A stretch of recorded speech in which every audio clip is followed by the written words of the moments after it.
Last week, we considered that a model church, it's founded by belief in the gospel. But grabbing onto the gospel is not just an intellectual understanding of truth. There's a mysterious side to the gospel that bypasses our mind and can cut straight to our heart. This mystery part of Christianity is often referred to as mystical. It is experiences, it's feelings, it's emotions that can be impossible sometimes to capture with even our mind or our words. And part of what causes the mystery is simply that a natural human coming into union with a supernatural God cannot completely conceive of God, can't completely define what's happening. It's a dynamic that my natural brain can't process and grasp and fathom. And the conclusion of last week's sermon was that for the gospel to be understood and experienced in its fullness, in its full splendor, we can't boil it down to a mere intellectual statement. Rather, the gospel is this coming together of the intellect along with experiences and feelings and emotions. And that's the fullness of the gospel. This week, we're going to look at three things that Paul points out come when someone grabs onto what you might call this holistic gospel. It's a gospel that goes beyond just the intellect. And so we're looking at the church in Thessalonica and in 1 Thessalonians chapter 1, verses 2 and 3. Paul says, "We thank God always for all of you, as we mention you constantly in our prayers, because we recall in the presence of our God and Father your work of faith and labor of love and endurance of hope in our Lord Jesus Christ." There's three things that are listed here. It's a work of faith, it's a labor of love, and it's this endurance of hope that Paul calls out of this church. And faith, hope, and love, it's these three key virtues for Paul that are found in the Christian life. One of the most famous passages about these three virtues is 1 Corinthians 13:13. Paul writes, "And now these three remain: faith, hope, and love. But the greatest of these is love." What's interesting is this triad of faith, hope, and love may not have started with Paul. It appears that these three things, they may have been understood by the larger church simply as a synopsis of the Christian life. In this case, it wouldn't be shocking for Paul to reference these things. Scholars have seen that Paul, time and again, he pulls in extra biblical hymns and creeds into his letters. And he connects what's happening in the church around him with what he's saying.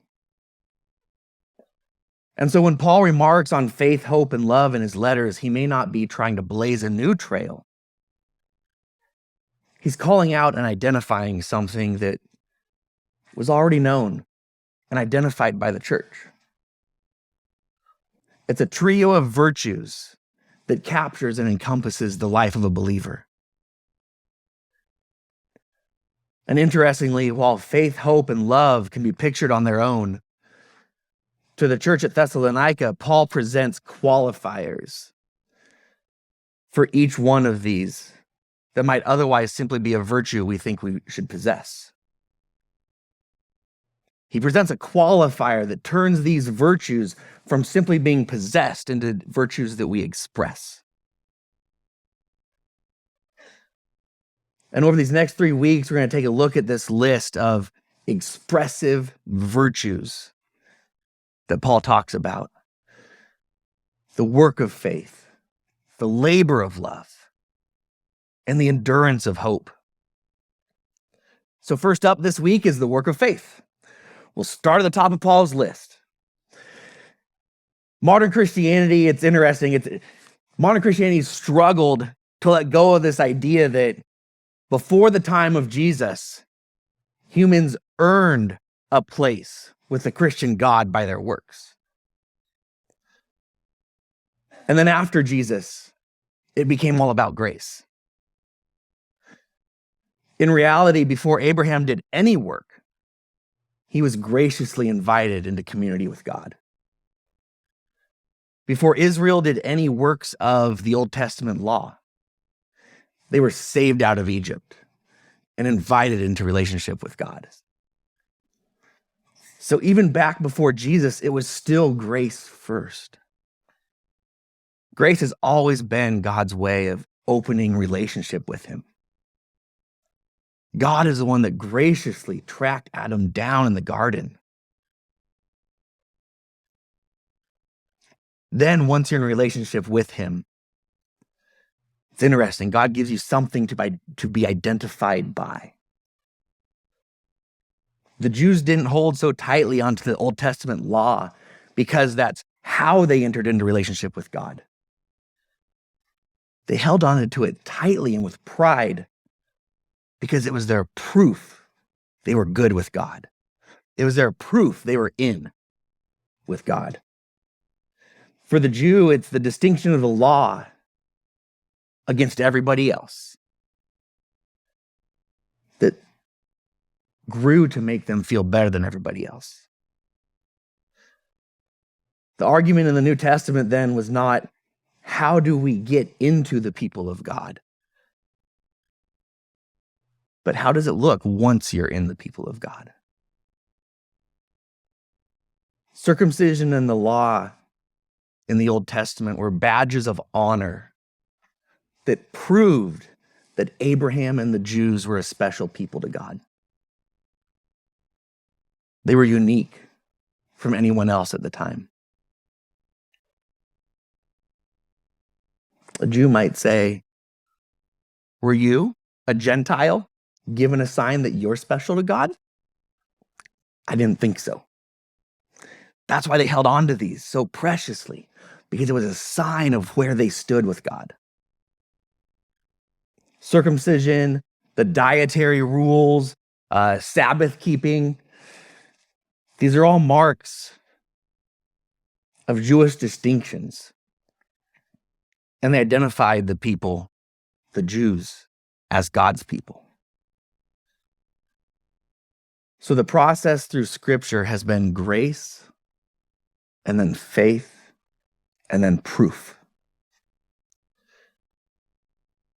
Grace is God's unearned invitation in the Old and New Testament to simply come join him.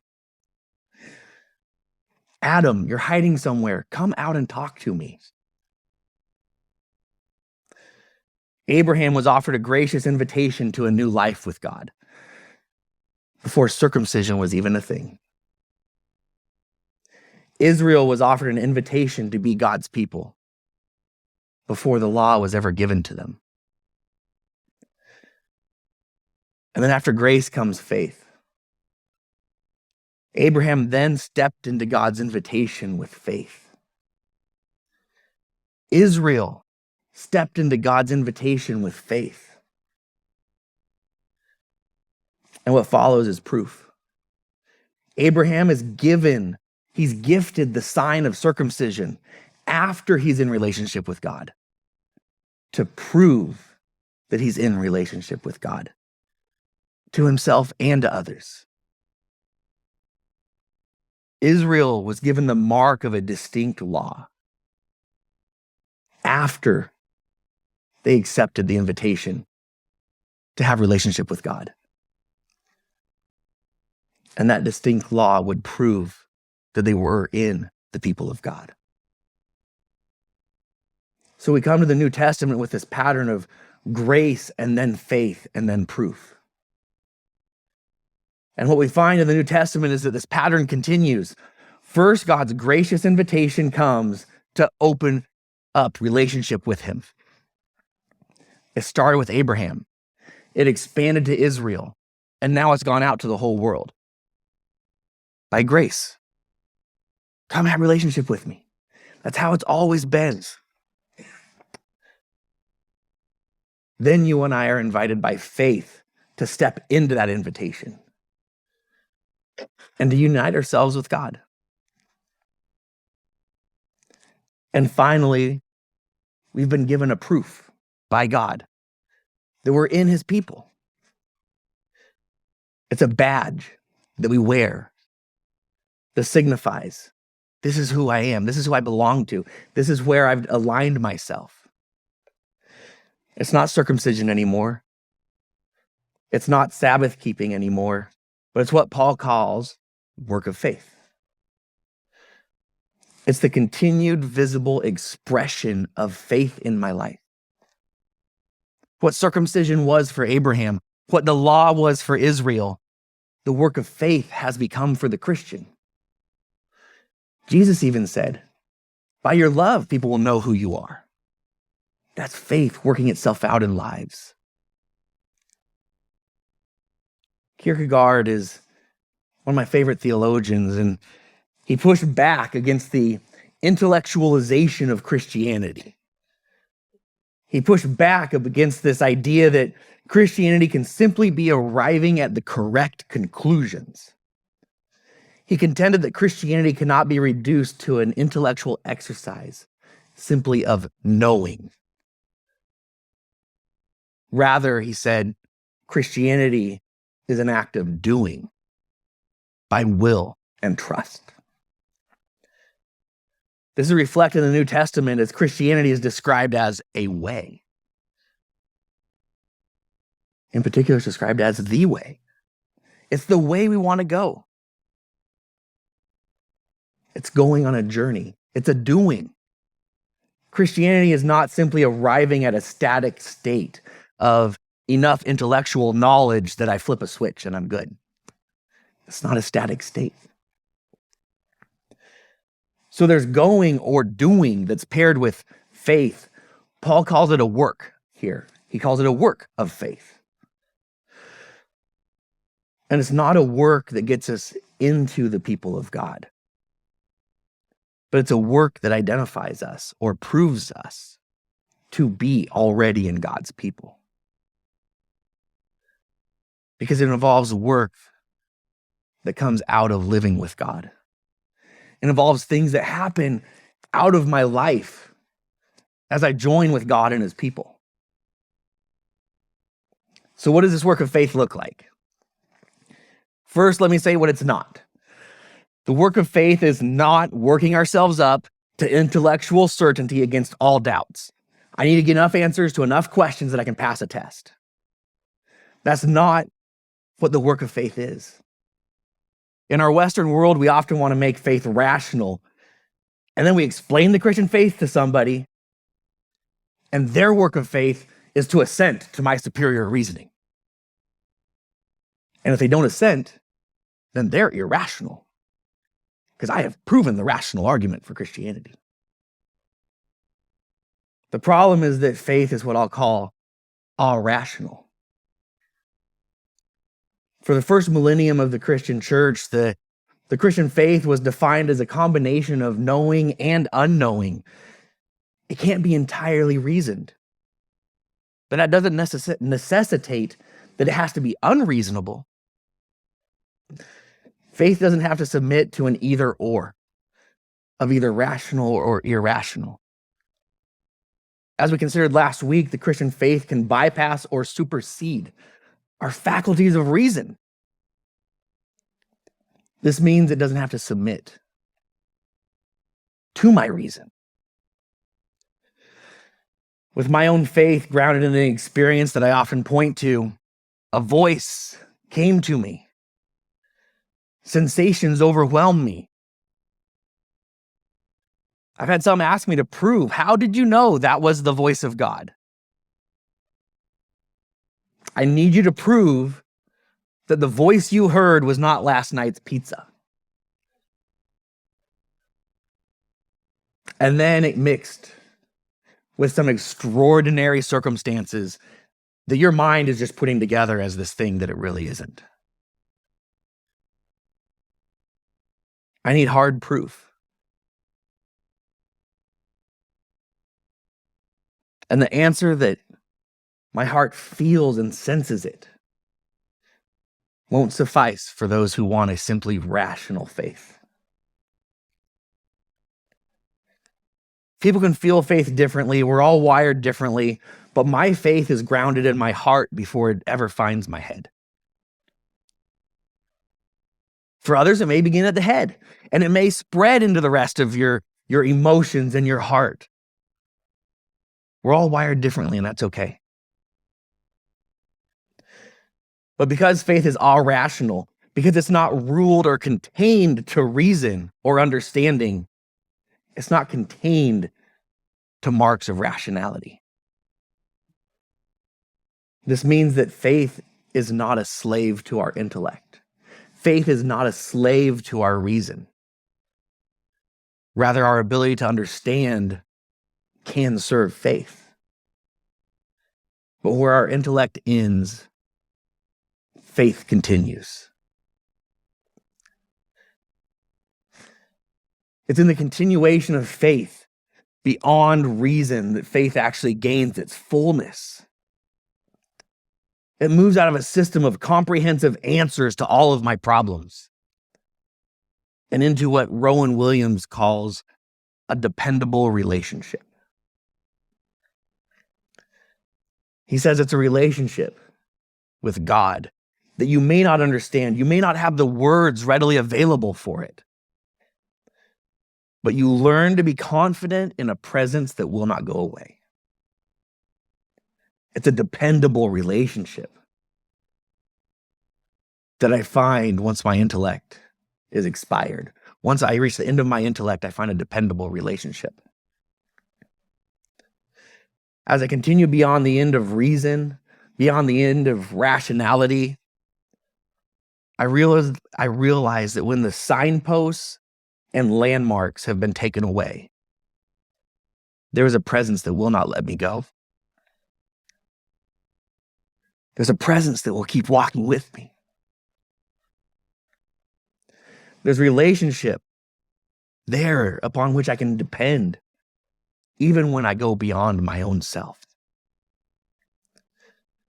Peter expressed this in John chapter 6, verse 68. As the apostles have struggled time and again to understand Jesus' teachings, Jesus had asked them, "Don't you understand? Well, what's wrong with you?" And it's a bunch of apostles who he knows one of them is going to betray him. Others are struggling with what this gospel means. Can we sit with you in your kingdom? When are we going to overthrow the Romans? They're not getting it. And time and again, they don't understand Jesus' teaching. And there's an event where other disciples begin to abandon Jesus in droves. Then Jesus says, "The door's open. Are you going to leave me too?" But what Peter says is, "To whom would we go?"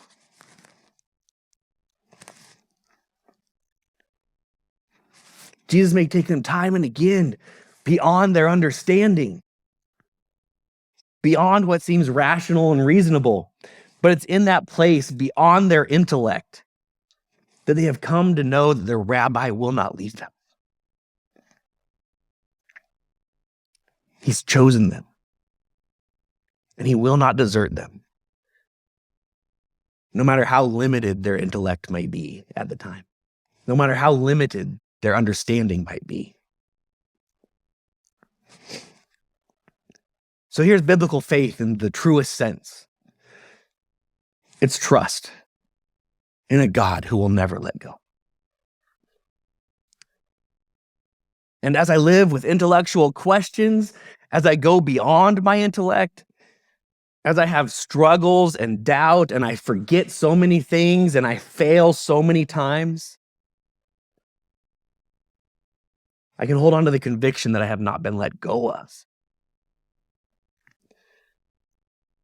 I can depend on this relationship even when I can't depend on myself.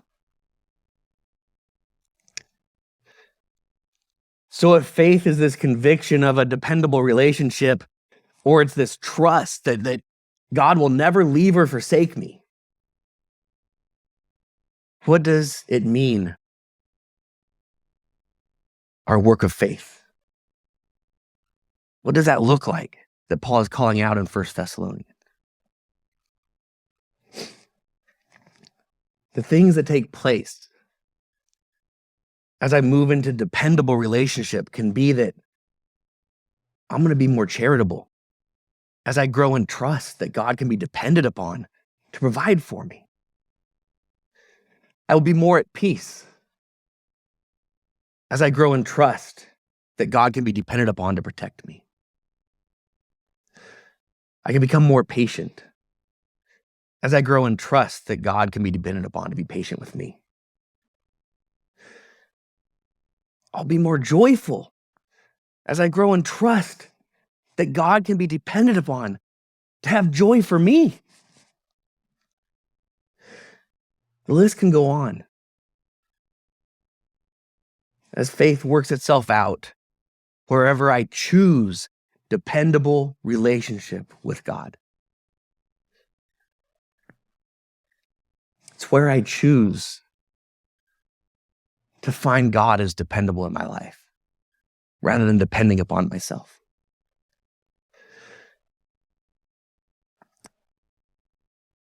The list goes on of my work of faith as I continue to be cruciformed. A term we first mentioned a couple of weeks ago. I experience freedom from depending upon my finite and fallible self. And my trust shifts to the dependable relationship with God. And works infiltrate my life. As I cannot move into dependable relationship with God and not be changed. I cannot move to depend on God and stay the same. So as dependable relationship gets more and more revealed, the work of faith comes out of my life more and more. The challenge before me is to consider anew, where am I not living in dependable relationship with God? There's a story of a famous tightrope walker. He was French and he was called Blondin, was his stage name. And in 1859, he became the first person to tightrope walk across Niagara Falls. In 1859, he performed many successful trips across Niagara Falls on an 1,100-foot rope, 3 inches in diameter. He crossed back and forth between America and Canada in 1859. The next year, he came back to do it again, and huge crowds came, and they wanted to see this feat. He crossed once again successfully to a crowd shouting his name. Blondin, Blondin, Blondin. It's amazing. He announced to the crowd, I'm going to go back to the other side. And the crowd cheered. And he said, not only am I going to walk back, but I'm going to do it with someone on my back. And the crowd cheered even harder. And he said, do you think I can do it? And the crowd said, absolutely. Blondin, we believe you can do it. And they roared his name and they shouted their faith to him that he could do it. As the crowd finished affirming their faith in him and they grew silent, Blondin then asked, all right, who's coming on my back? Scores of people who had just shouted their faith in Blondin remained silent and didn't move. They intellectually affirmed that Blondin can do this. He's made numerous successful trips at this point. It was reasonable. It was rational that he could do this. But they couldn't go beyond their intellect to enter into a dependable relationship with Blondin. They couldn't go beyond their intellect and truly trust that he would not fail one of them. Unable to enter the fullness of faith